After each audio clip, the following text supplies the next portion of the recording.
to say thank you all so much for taking time out of your busy evenings to join us tonight. My name is Eric Melson. I'm the newly elected City Council representative from Ward 1.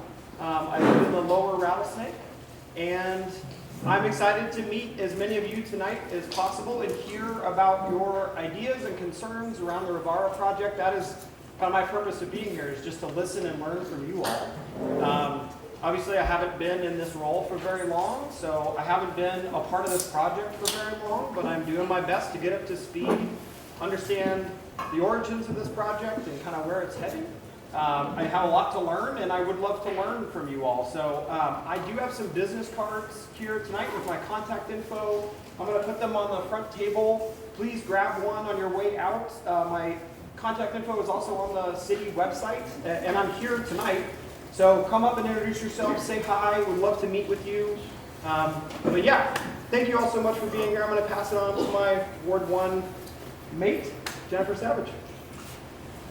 Yes, I am Jennifer Savage. I've been on council for 2 years. I'm your other Ward 1 representative, and I live on Howell Street on the north side.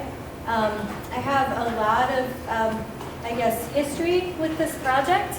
My kids helped make these signs a million years ago when Heidi West led the charge to get this piece of property that this project will go on cleaned up to residential standards.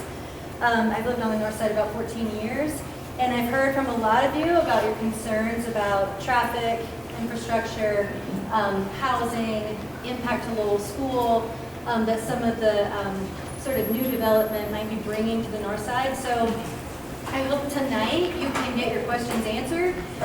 We have lots of folks from the city, other community partners, and NCDC is here, lots of people that can help answer your questions and hear your concerns. So with that, I'm going to turn it over to Mayor Davis. Thank you.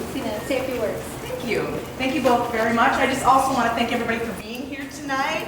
And we really want to get started with the presentation, but I wanted to also add to what your 2 ward representatives just covered, which is that there is information about the projects that are happening on the north side and west side on the Engage Missoula website, so I encourage you to continue to go there. There are staff contacts on that site that would help you connect potentially with staff people that you have specific questions for.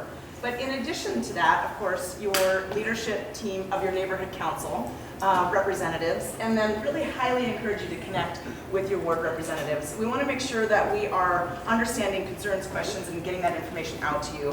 I want to thank all the folks that came tonight in terms of community partners and different city departments that are here and ready to answer questions, and just appreciate you being engaged. So thank you, and looking forward to hearing your questions and connecting with you after the presentation. Is it, there we go, Annie, you up? Good evening, my name is Annie Gorski. I'm with the Missoula Redevelopment Agency. We're a department of the city, and we administer the city's tax increment financing programs.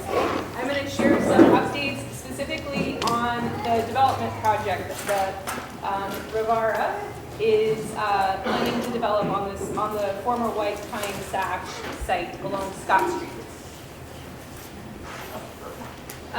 Before I jump into that, I just want to reiterate the comments from the mayor and councilors about work that the neighborhood has done, the city and the neighborhood, nearly more than 2 decades of progress and work towards redevelopment of the former White Sash site. So thank you to all of you that have been involved and continue to be, and thank you for showing up tonight and to learn more about what's happening in your neighborhood. So in terms of the development, we have more maps back at the end of the tables. The intent tonight in terms of the format is to share some quick updates with you here and from the city and other partners, and then to spend hopefully the last hour or 45 minutes back at the tables where you all can look in more detail at the maps and information we have and answer questions. So we're going to move quickly through this, and if we could just hold questions till the end to allow folks to get through their various presentations. So this is an image showing what we refer to as the site plan for this development. So just to orient you, let's see if I have a pointer here. I'm not seeing one. Let's see. Here we go. Scott Street is here on the east side of the image. This is White Pine Park here to the south. City Shops Complex, Zip Beverage, and then here to the north is Shakespeare. This is the alley between the development site and Scott Street Village. What we're talking about tonight is development of approximately 8 acres plus right-of-way needed for the development to extend the streets. Approximately 8 acres, and that includes approximately 3 acres here to the north of what will be an extension of Charlotte Street running east-west. This approximately 3-acre parcel will be what we refer to in the presentation as the home ownership parcel. 89 units of new for sale homes on a combination of condominiums and townhomes on a community land trust, ensuring that these units can be sold below market, given the land will be owned and leased by North Missoula CDC in perpetuity. And then of that mix of 89, just more than 51% of those, 46 units, we anticipate being income restricted over time. And that means that those units will be sold to families earning at or below 120% of area median income. And that equates to right around $80,000 or $83,000 annually for a household of 2. Again, we can get into more details at the tables. The piece that my department, the Missoula Redevelopment Agency, is investing in, and our board took a couple of actions in December to approve funding for this project. Those funding approvals are contingent upon the City Council approving tax increment revenue bonds, essentially a bonding structure by which we can finance this and pay those bonds back over time.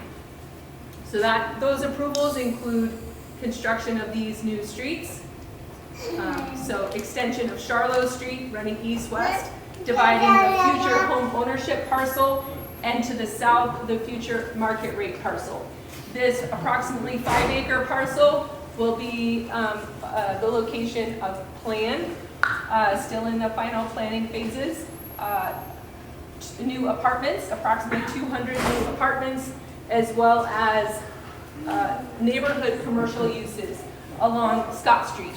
The city's development agreement with Rivara requires that includes childcare. In addition, we've heard from neighbors in previous planning efforts an interest in grocer, restaurant related uses. Kai from Rivara can speak to that a little bit more after my remarks. So again, the Missoula Redevelopment Agency planned investment is new east-west streets, such Charlotte, as well as Palmer Street. The east-west connection of Palmer will impact the northern third of White Pine Park. The city has known for several years, recent years, the need, given increased development in the neighborhood, for a new park, a larger park with more amenities.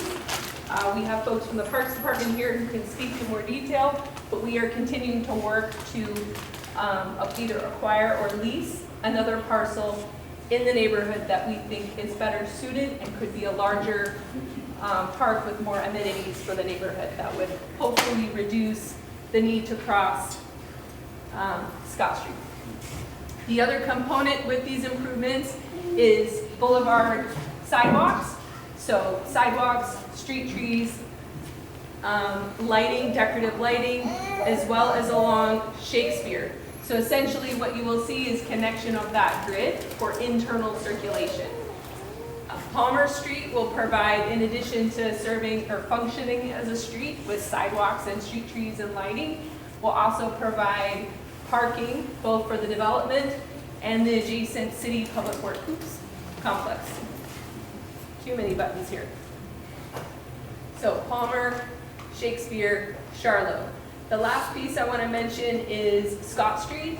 Additionally, improvements along Scott Street, including sidewalks and a cycle track for, essentially a dedicated route for bikes that would connect with other improvements that Public Works is planning in the future along Scott, so is eventually having a cycle track along Scott to the bridge and potentially beyond, and tying in with some planned roundabouts as well on the south side of Scott Street. Aaron Wilson from the Parks Department will speak to more of that in a minute.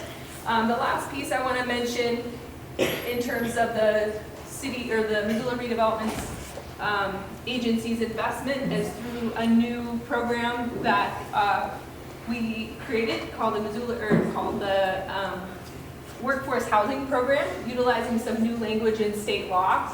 We are also participating in this project by investing in the vertical construction of the homeownership piece here, ensuring that we get those 46 units of income restricted housing. So what happens next?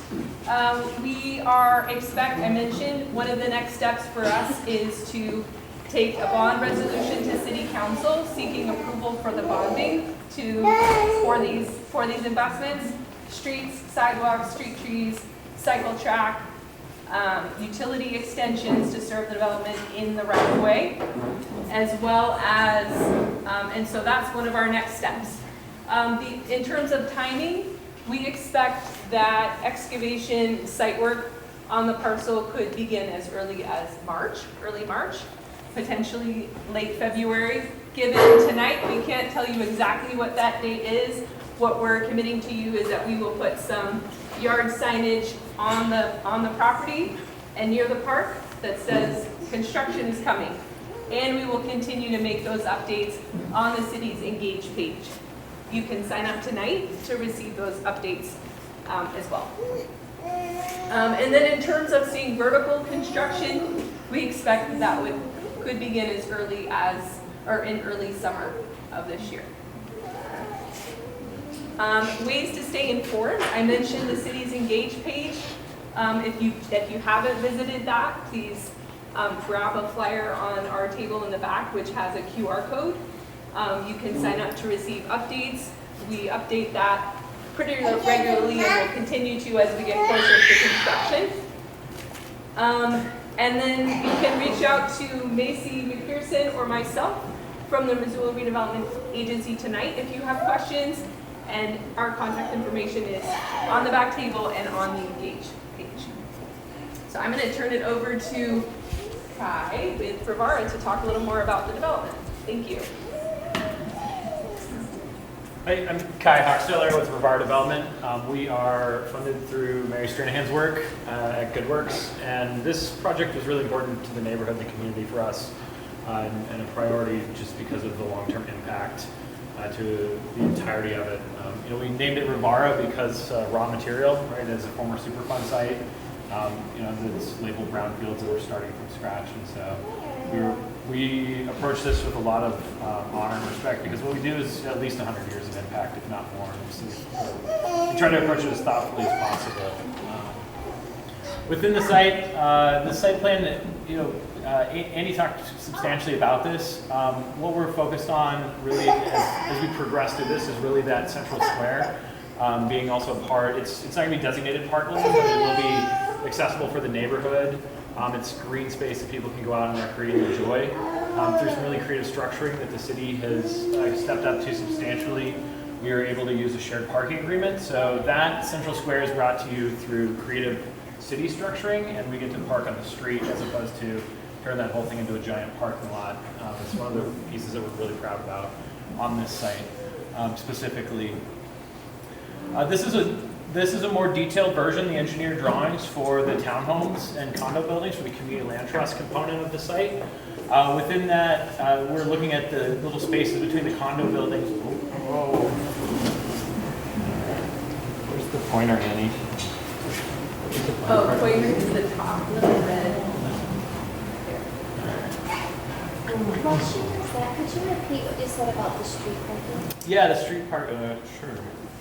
So this street parking within that, where it says shared, those on the very bottom of the screen there is the street parking portion of it. And so instead, the central square would have had to have been primarily all parking all the way next to all the buildings like you've seen in a lot of the residential apartment developments around Missoula. But for instance, in this, we get to park along that street there. The usage to the south is currently all commercial and industrial type usage. Do you have any underground parking? Yeah, we do also. So underneath the apartments, we'll have 150 underground parking spaces as well. Within that, those come at a cost of about $45,000 per space. So they're not cheap, but we're putting as many in as we can physically fit under the building. Within this as well, as you can see, the townhomes wrap around the outside of the site, and so they're loaded on. There are tuck-under garages, so those will back. This portion of the townhome rows in the middle will back out onto the alley, and then the two townhomes on the side will back towards the center of the site for circulation.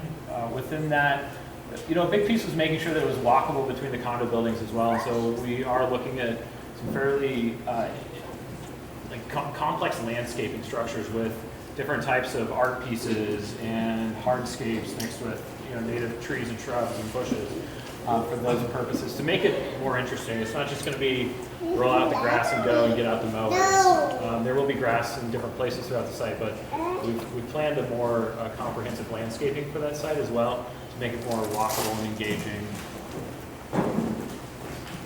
So the exteriors, what do they look like? They're not just giant metal buildings, as we learned in our community engagement piece a little over 2 years ago that we did in here. We focused on materials that kind of blend in. There is some metal. There's also lap siding and really just trying to bring in some wood accents into them, but also looking at what is durable and making sure that we're not going to have to be changing out materials in 20 years because they're falling apart. So that was also big in our decisions, is looking at what type of materials we utilize in this.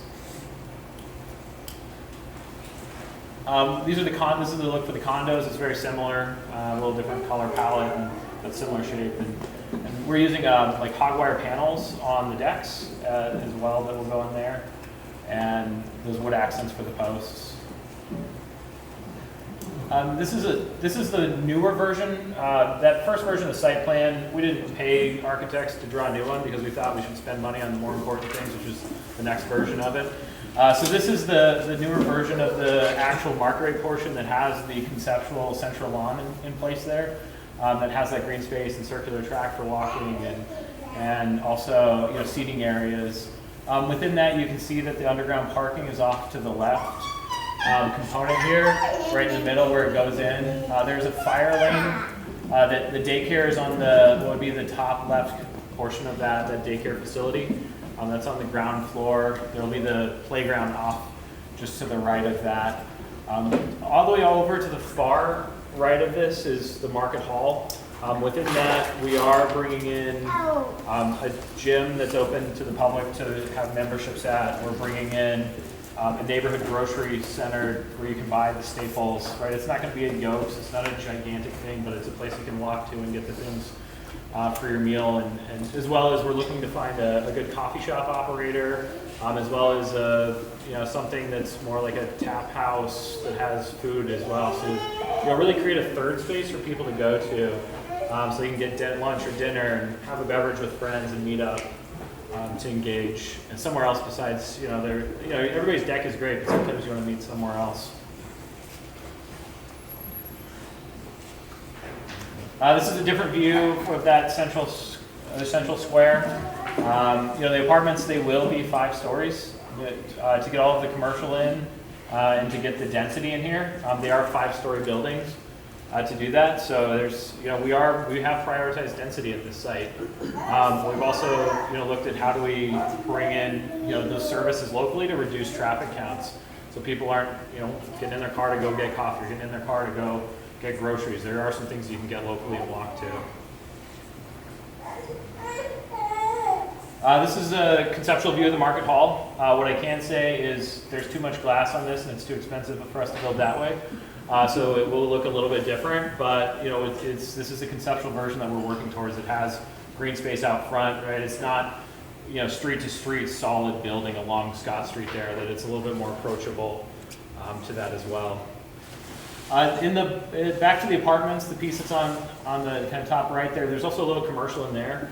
Like what we're looking for and trying to put in there is some sort of salon, barber shop, something to that extent as well. So there's other, the goal is that you don't have to get in your car to go get any of your kind of daily things that you need or want unless you really want to. Go have another option for that. Oh, and we're on to the next transportation.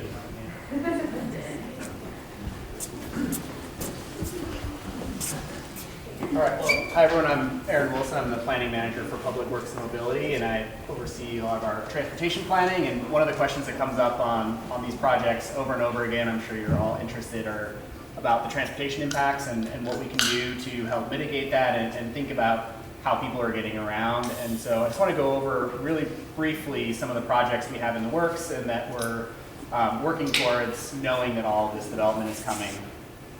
So the things I want to cover briefly are just thinking about all of these improvements are based on the Reserve Street, North Reserve Scott Street Master Plan and the transportation improvements that were anticipated with the growth that we're planning for and now seeing come online. We have implemented that through a number of ways. One way is through our community investment program at the city. We have transportation funding for infrastructure projects like this, and we're starting to get these projects programmed and move them forward so we can get them as quickly as possible as all this development's coming online. We also have what's called the Neighborhood Traffic Management Program that I'll talk about that's more about traffic calming and what we do on local streets to make sure that impact of new growth and development doesn't unnecessarily spill over into all of the other existing neighborhoods.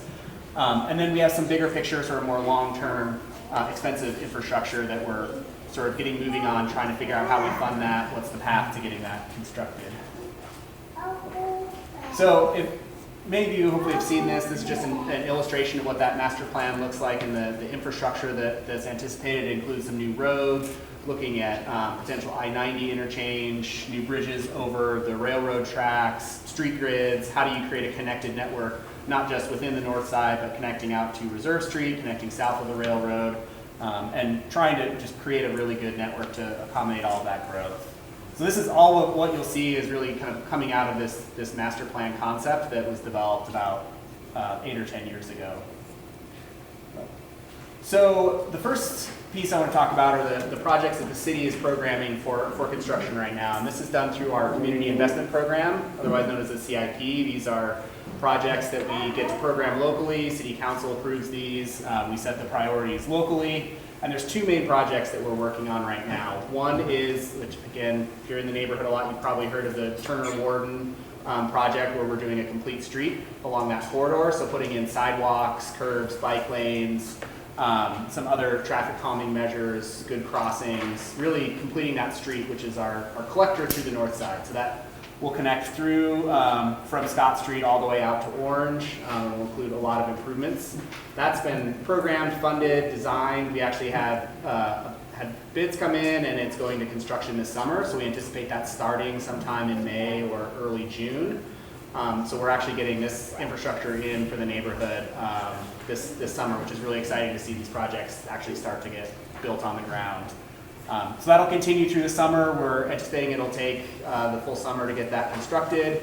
It also includes some intersection improvements at at Warden and North 5th. With that intersection that's just really confusing. There's a lot of conflicts there, and so these improvements will really help facilitate that intersection and just create this east-west route for the city.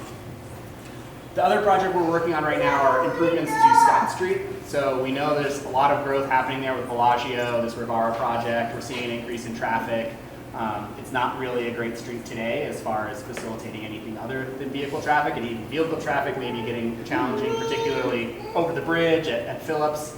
So we have a funded CIP project. We're still in the design phase on that. We'll actually have a public meeting sometime later this spring when we have that preliminary design. We're still kind of in flux in exactly what that looks like. But we're looking at creating good protected bike facilities, improving the pedestrian crossings, how you get across Scott Street. There's 2 roundabouts or intersection improvements planned, one at Phillips and Scott, which today is not functioning very well, and as we continue to add more people, that's really just going to get more and more challenging. So looking at potentially hopefully putting in a roundabout at Phillips Scott to really just make that safe facilitate all the traffic circulating through there. It'll make it safer for people walking through and crossing because it slows traffic down. It'll help just move that traffic through a lot better than the stop sign does today. Also looking at a roundabout at Turner Street. So as these street grids get built out and we get streets going, Turner gets connected further to the west and into that industrial area. A roundabout there will help both traffic coming out of the neighborhood, getting onto Scott Street. You wouldn't have a stop sign there. You'll be able to access it a little bit easier, and traffic flow and circulation will work better. And then, as Annie mentioned, we're trying to tie in protected bike facilities into the Rivara development. That's the design of that. We're in a little bit of flux. We've had a lot of conversations about what the best design is, whether it's a two-way cycle track or shared use paths or some other type of design. But the goal is to do that as part of this project. Currently, we have the first phase funded and hoping to go to construction in, I think, probably 2026. Or within the next 2 to 3 years. That would include the Phillips Scott intersection, some improvements over the bridge in terms of the bike facilities, and then potentially doing some quick build, doing buffered bike lanes or other designs for the rest of Scott Street to the north. So a lot happening there, and then we'll continue looking for funding for the rest of that project. And then so the other piece that we're working actively on in the north side is what we call our neighborhood traffic management program. And so this is traffic calming on the local streets. So one of the things we see when neighborhoods experience a lot of growth and traffic on the main streets gets better, people will use cut-throughs. And so we can use these quick builds that are very easy for us to install. You've probably seen them around the city. They're these pop-up traffic circles that include paint and delineators and often intersection art. In fact, Emily over here is doing a traffic circle design competition. So if there are any kids or adults who feel particularly bring out their inner child today and want to do a design contest, definitely check that out. But it's a way that we can really slow down traffic on those local streets so that when people are trying to going through, it slows them down on the intersections. It makes it safer for the existing residents. It makes them less appealing as a cut through. It can really help offset the additional growth in traffic. So we've installed a couple already. We did a quick build traffic circle at Holmes and Defoe, thank you. Holmes and Defoe, and we did some additional traffic calming on 3rd Street, kind of at Orange, where we were seeing a lot of cut-through traffic that we wanted to sort of funnel people onto the collectors and not going through those neighborhood streets that are a little bit more challenging. So we're planning to do more once we get Turner completed this summer. We'll go in and we'll evaluate where we can do those improvements throughout the rest of the intersections on the north side. So we'll put in sort of essentially a whole neighborhood-wide set of traffic calming to just keep those local streets for local residents and keep them safe. All right, so then this brings us to kind of the last piece I want to talk about, which is our what we consider the future infrastructure. These are the bigger projects. They cost a lot more money. We don't have funding identified for them yet, but we know these are going to be critical improvements for both the north side and just as this area continues to grow and we see more housing and we see more employment and potentially light industrial. And there's 4 or 5 components to this. The first one is sort of this network of local streets, building out that grid, continuing to the west towards the cemetery and towards Howard Razor and creating a good connection besides Cemetery Road. We actually looked at trying to improve Cemetery and Razor Drive out that way, and there's just really narrow right-of-way. There's potentially, I think, bodies that are buried outside of the cemetery, and so there's some real challenges in actually like building that street out. It's a little bit morbid and grim, but hence we have an idea for Howard Razor connection that would take you out to North Reserve. So there's that on-the-ground road network. There's also potential for a new interchange at I-90 and Coal Mine Road. The goal there in part is to get the heavy truck traffic out of the neighborhood and give them a way to get out of the north side. And potentially in the future, if we can get a bridge, you can see there's sort of 3 options for potentially getting a bridge over the railroad, which just gives that additional outlet for the north side to get traffic, whether that's the industrial traffic or people trying to get to the west side of Missoula or Broadway or Reserve Street. Those are all pretty big projects. The bridge over the railroad is probably a $50 or $60 million project, probably more.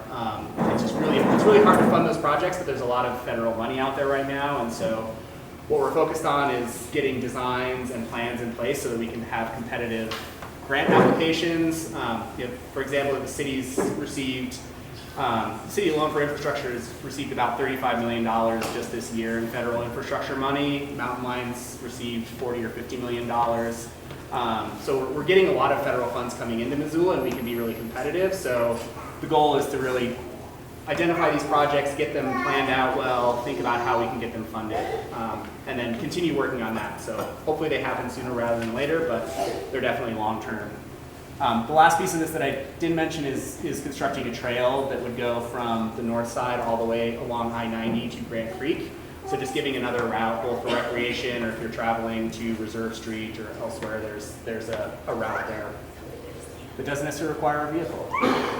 So that is all I have to say about transportation for now, but we'll have a table stuff. Definitely, that's a quick overview. There's a lot of details about that. Happy to chat with folks. So I'll hand it over to Ola to talk about transportation. Transit. Transit, yes, the other transportation. So I'm gonna set this down because we just have the one slide. Hi everybody, I'm Olga. I work at Mountain Line, aka the bus. So really happy to see a full house here. I'm gonna give you just a couple of updates where we'll be around to answer questions, but just a couple updates in the meantime. One big one is that we're embarking on a strategic planning process this year, partnering with the MPO, meaning that we're trying to basically coordinate our next future term plan with the city to kind of better serve the public and better anticipate what's coming forward. One of the pieces people often ask about is adding service. I'm sure lots of you have that question and concern. I can tell you a lot more about this later because this is a really fun rabbit hole to get into, but essentially one of the challenges is that we operate on a pulse system, and maybe you've experienced that when you are arriving at the transfer center at the same time as your connection, which means that any one change in any part of the system has really deeply connected implications elsewhere in the system, which is why we need something like a strategic planning process to look at kind of the zoomed in and zoomed out view and see what the needs are and how we can better serve areas that have a higher propensity to use transit, right? Where are people likelier to take the bus? Where do people really need the bus? As we look into that and kind of put together a picture of what the next 5, 10, 20 years are gonna look like, one of the factors we're thinking about a lot is equity of access to transit, not just ridership. It's a real balancing act, as I'm sure you all know.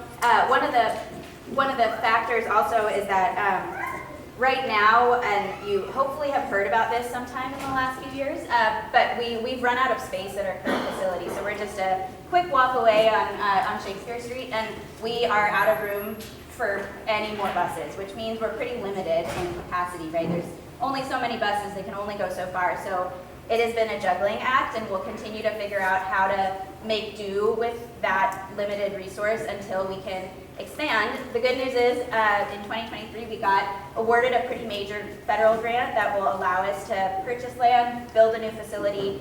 We're in that process now, and that is going to mean that we actually can expand and add more buses, more service. That's all pretty far into the future, but I just want you all to know that it's coming. I know these things move slowly, but it's been a really active project, and part of strategic planning is going to be to see how we can use that kind of coming resource to better spread service where it needs to go and where people are going to use it.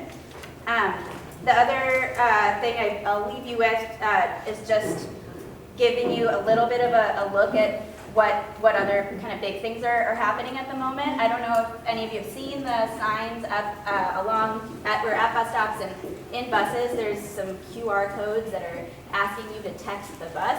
Super fun. Everybody should try it. You could even do it today. It's part of the Transform Brooks Connect Midtown project, so that's a different neighborhood, but one of the possibilities in that region is bus rapid transit, which is like also a cool, fun rabbit hole.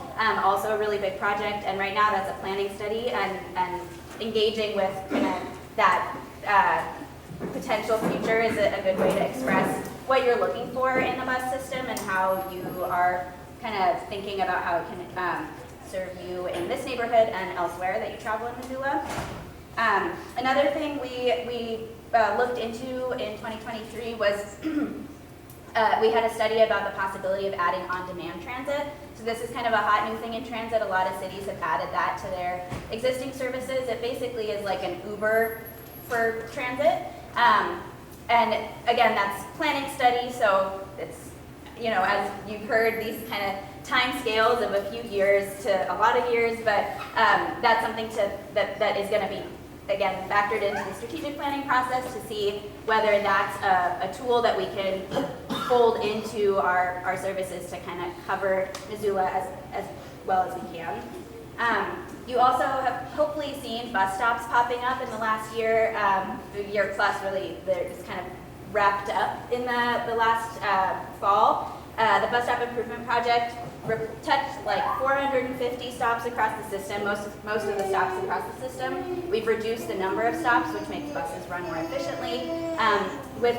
For the most part, the distance between stops is maximum of about half a mile, so you're going to be about a quarter of a mile from a stop as long as you're on a route. There's also increased accessibility on routes 1 and 2, which are the high frequency routes. So most of those stops are now ADA accessible, wheelchair accessible, and there's kind of more amenities and more consistent signage, and we are going to keep working on that to level up once, you know, again, strategic planning, you're going to hear this a lot. And I also want to just, yeah, again, things kind of move slow until they move fast. So this year we're getting 4 new electric buses. We're expecting that sometime this summer probably, and an electric trolley, which is when I want the like big swell of excitement and applause. This is the trolley that you've seen in parades and running during market days up and down Higgins. So the beautiful, fumy diesel trolley, the smell of which is nostalgia to the heart, will be replaced this year. So that's also by an electric trolley. So there's a lot of stuff that kind of takes a while and then it shows up. So we've got that to look forward to. And on the strategic planning note, there are going to be a lot of public engagement opportunities once that gets rolling. So over the next year, I hope you will kind of stay in touch and be in the loop about those opportunities, because the whole point is to figure out what the needs are, how we can meet them, and so that is a pretty important component. So we will, yeah, please come ask your questions. I hope to get at least one question about where the buses sleep at night. It's like my favorite question. So yeah, thank you all. I will pass it on to the next candidate. I'm not sure who that is. I think that's me.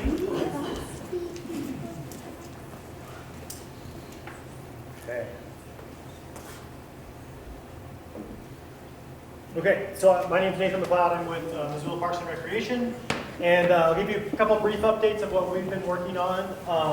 The Northside pedestrian bridge, it has not been open for a little while. We are working really hard to get that completed. I won't bore you with the structural engineering details, but basically it's on schedule and it's in budget. The plan is to have it back open to the public in July of this year. Yeah! We know that's critical to this neighborhood, so it's coming. Okay, so what's the future of White Pine Park? I know Danny talked a little bit about White Pine Park's probably going to go away. Where can we relocate it? Our preferred option is at the Resurrection Cemetery Association, so just south of the Bellagio project. There's a big area of vacant land. We are working with the Cemetery Association on a buy-sell agreement. Nothing's been finalized. We do feel like we're getting closer, and we are very hopeful. That is our preferred option for the relocation of the park. It's about 5 acres, so it's going to be larger than what the existing White Pine Park is. As this neighborhood grows, we know that it's already underparked, and so we know we need to provide more space for people to recreate. So this is a high priority for us. If that doesn't work out, we have backup options, but we're still going to pursue this as our primary focus. And I know Meg Witcher is here. She wants to talk a little bit about the Lowell Community Center. Hi guys, Meg Witcher. I wear several hats. I'm an elementary school board trustee for all of you at MCPS. Just wanted to, I'm going to segue into that. I'm a proud Northsider on North 3rd, and I also work for Missoula Parks and Recreation because it is Missoula and we're very incestual here. Sure. So a couple of things. Whittier Building, Head Start's moving back in. Construction's going to be happening this summer, and that will be up, back, and running. You're getting school board updates. So the kids will be back. Lowell School, just as a heads up, right now, we're very well aware of the growing impacts of what's going on at the school. We're very aware of it as a board and at the district level. And so just know if you have questions, you can find my information on that. But Parks and Rec hat coming back on. I snuck that in because I'm a Northsider and I do what I want. So Parks and Recreation, come visit us. We are still running our after school program there. We have 100 children a day at Lowell participating in that. And then all of these programs are open to the public. And so we would love to have you come over and be a part of our neighborhood center over there. So that's my update. Thanks, Meg. And I just had one more update before I pass it on. Parks is also undertaking what we call PROST. It's our Parks, Recreation, Open Space, and Trails Master Planning process. So our kind of comprehensive plan for City of Missoula Parks and Recreation is almost 20 years old. And so this spring, we're kicking that off in March with open house and survey opportunities. So we just want to let you guys know that's happening. It's really important to make sure that we hear everybody's voice as to what Parks and Recreation can provide for the City of Missoula in the future. So be on the lookout for opportunities to engage with us for that. Thank you.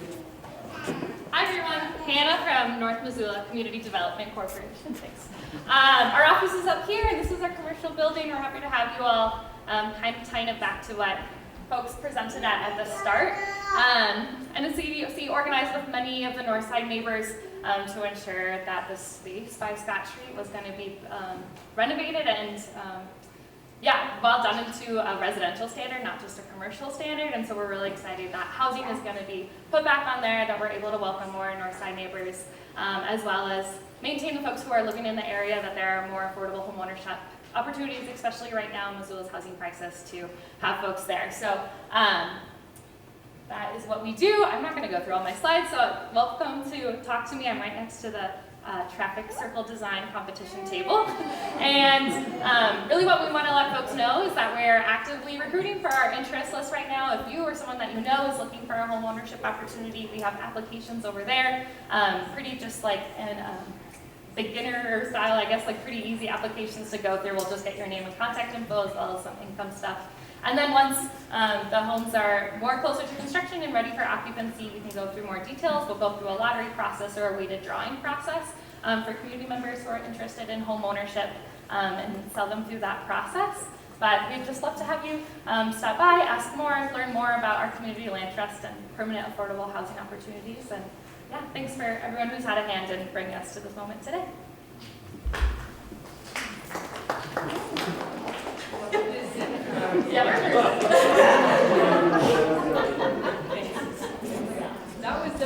That was the fastest presentation, Anna. That concludes the updates that we wanted to share to you tonight in this format. And we could transition and go to the tables where staff are there and have some more detail for you and have maps and more information to get into more details. If that's okay with the group, we can make that transition. If there are some general questions that folks have that feel like they would benefit the rest of the group, we can handle those now and then transition over. Are there any general questions before we transition? Yes. I'm just curious, timeline wise, a lot of these folks like when construction is starting on the project, but curious how long the duration of it is taking, especially with the water development and then some of the Thank you for the question. So the question was how long in terms of the duration of construction, and I would defer to Kai to say in terms of if construction on the vertical, of construction of the housing and the infrastructure begins this spring, early summer, are we looking at 2026? Yeah, for the condos and townhomes on the north portion of the site, that is late 2026 is when we'll be completed with all the construction. It's a two-phase process. The first portion will be the half to the east, and the second portion will be the half to the west. The southern portion with the market rate apartments and the market hall down there, we don't expect to break ground this year on that. It's 2025, so we'll be pushing 2027 with that. Thank you. How is occupancy doing at the Bellagio? How is occupancy doing at the Bellagio We apartments? have some Do we friends have- from the Missoula Housing Authority in the back here. I don't know if you want to come up. Okay, thank you. Come on, this is fine. I am Sue Harrison, I'm the property manager at Bellagio, and we have about 75 of about 200 units filled right now. So if you know anybody that's looking for a place to live, Well, I have a bigger question. I have a daughter and husband and this baby who applied to live there. And at the time, we're making $17.50 an hour for a family of 3, which you can pretty much get a job in Missoula nearly anywhere for, well, just $17 an hour. And they were denied because they made too much money. So I just kind of think, like, of course, I don't have anything to do with how you guys set the limits, but it seems like a pretty low income for a family of 3 and get denied housing there. I don't know the specifics. It sounds to me like, so I have some information over there about what the income limits are and how much, what the top income is. Right. You're welcome to take that with you without knowing. We're the aware of that. specifics. It just We can seems talk like after this if you a want. lot of people who More won't about get it. to live in it. Yeah, I just don't know the specifics, so I can't really talk to that. Thank you for the question. It sounds like, and your first name is Sue. Sue. Excuse me, did you say 75 apartments available or 75 are only 75 rented? are filled, I don't know. Filled out of how many? 200. 200. I have a basic question, I guess. How the income requirements, I don't believe they've been updated in a while, have they? Or how often, how does that process work? Like the structure of like income or whatever? So like, since I don't know how it works, I'll just give a basic example. Like, say if you make $10,000 a year, then you this, or like, at what point, how often is that limit adjusted for like price of living and like income? Annually. Annually? That information comes from U.S. Housing and Urban Development, correct? Yeah, the set. Yes. Maybe just in interest of everyone's time, some folks may want to stay and ask questions, some folks may want to depart. If it's okay, we can transition to the table format, and you all can please reach out to any of us that presented tonight or others at the table and ask questions. We have our business cards and contact information if you have